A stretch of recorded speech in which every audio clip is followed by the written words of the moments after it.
How did he look, alayhi salatu wassalam? The most remarkable description we have of him has come to us by virtue of a woman. And this happened when the Messenger sallallahu alayhi wasallam was migrating from Mecca to Medina. He had nobody with him, by the way, with the exception to Abu Bakr as-Siddiq and a non-Muslim, his guide.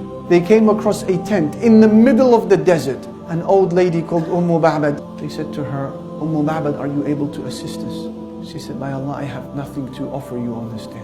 And so a sheep caught the attention of our beloved. He said, what about the sheep that I see at the back of the tent? She said, this is a very weak sheep. It has no milk, it dried up years ago. She said, go ahead. So he went inside and this woman is observing.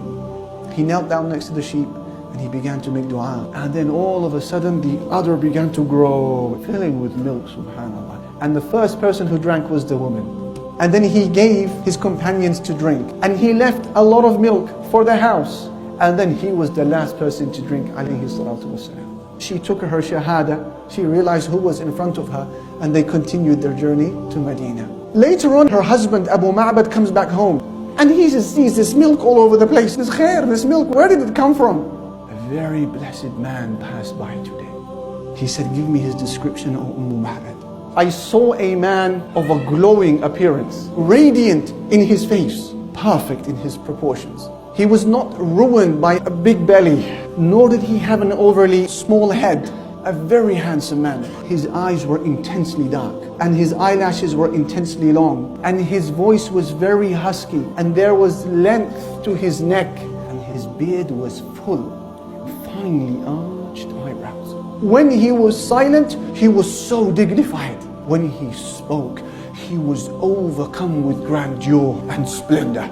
He was the most handsome and beautiful of men from a distance, but the sweetest and most gentle from up close. And his speech was so nice. It was so clear. You didn't think that his speech was too long, nor was it too short. His speech were like pearls falling from a string. A man of perfect proportions. You did not think that he was too tall, nor did you think him too short. It was like looking at three splendid branches, but he was the most beautiful and radiant of those branches. He had companions who were surrounding him. If he instructed something, they rushed to fulfill it. When he spoke, they paid attention to every one of his words. He was well served and well attended, although I never saw him frowning once, nor did he miss out anybody in the gathering. He said, Ma'bad, that is the man we've been hearing about in Mecca who claims to be a prophet. And it's been my intention to go to him and meet him, and I intend to do so if I am given strength.